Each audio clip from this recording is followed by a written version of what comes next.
बिस्मिल्लाहिर्रहमानिर्रहीम। अस्सलाम वालेकुम। मेरा नाम ज़ेबा कुरैशी है।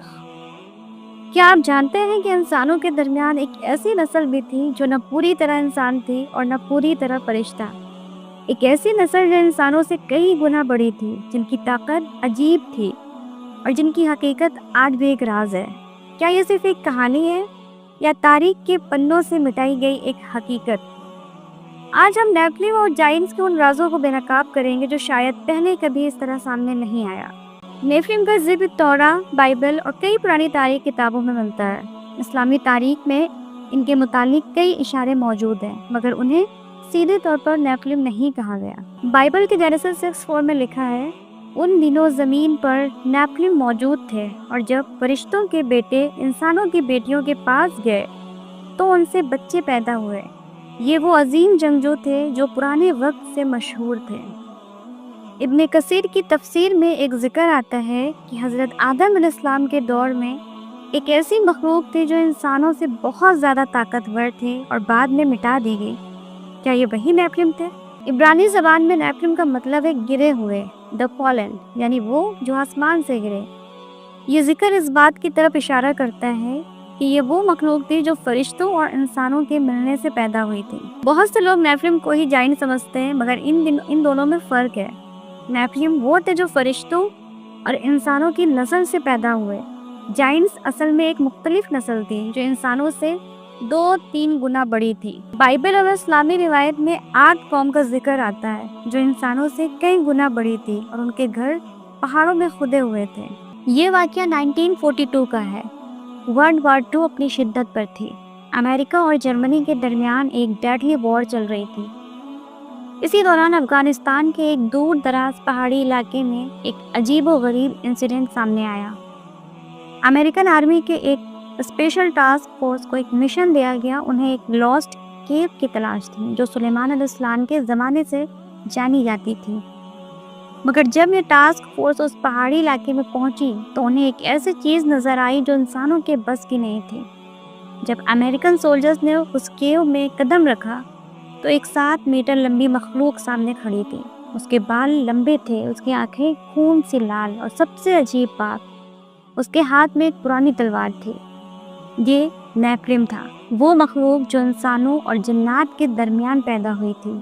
ये वही मखलूक थी जिसका जिक्र तारीखी किताबों, इंजील और हत्ता कि कुरान की तफसीर में भी होता है। सोल्जर्स ने गोली चला दी, मगर वो जिन इतना ताकतवर था कि एक गोली का असर भी नहीं हुआ। उसने सिर्फ एक हाथ से एक फौजी को उठाकर हवा में फेंक दिया।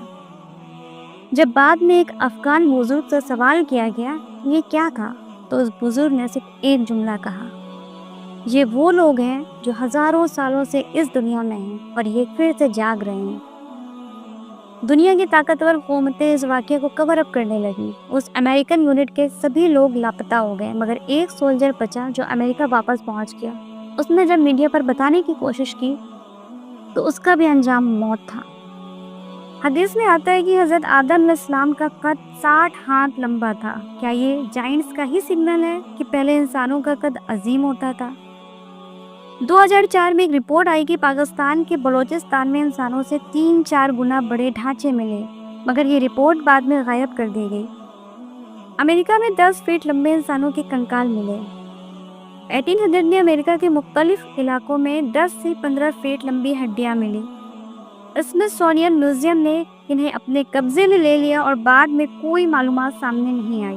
क्या कोई हमारे तारीख को छुपा रहा है? तिब्बत में मिली अजीम कदमों की निशानियाँ। चाइना के कुछ इलाकों में ऐसे इंसानों जैसे कदम के निशान मिले जो कम से कम 4 से 5 फीट लंबे थे। अगर ये असल है तो जायंट सिर्फ कहानी नहीं हो सकते। कुरान में आद और समूद कौम का जिक्र आता है। कहा जाता है कि ये कौमें बहुत ताकतवर थी और उन्होंने बड़े बड़े महल और इमारतें बनाई थी। क्या ये भी जेंट्स हो सकते हैं?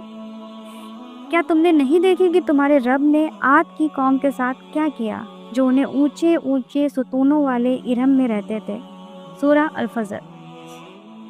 इरम की वो इमारतें आज तक नहीं मिली क्योंकि शायद उन्हें पूरी तरह मिटा दिया गया। हदीस में आता है कि हज़रत आदम अलैहिस्सलाम का कद 60 हाथ लंबा था। फिर हर नस्ल में इंसान छोटा होता गया। क्या इसका मतलब ये नहीं कि हमारे पूर्वज जाइंट्स थे?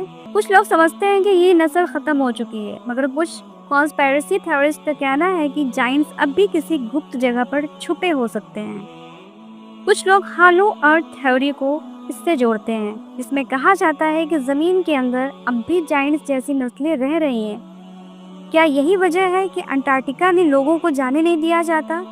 नासा हर बार एलियंस की बात आने पर सच्चाई क्यों छुपा देता है? क्या ये लोग जाइंट्स या नेफिलिम से जुड़े हुए हैं? क्या नेफिलिम सिर्फ एक मिथ है या असल में हमारे पूर्वज थे? क्या आदम अलैहिस्सलाम का कद इस बात का सबूत है कि इंसान का कद पहले बहुत बड़ा था? क्या इसमें ये म्यूजियम और नासा हमारे जाइंट्स की हकीकत छुपा रहे हैं, या फिर हमें एक ऐसी सच्चाई बताई ही नहीं गई जो तारीख में कहीं दब गई? आपको क्या लगता है, ये सच हो सकता है? अपने ख्याल कमेंट्स में शेयर करें। अल्लाह हाफिज़।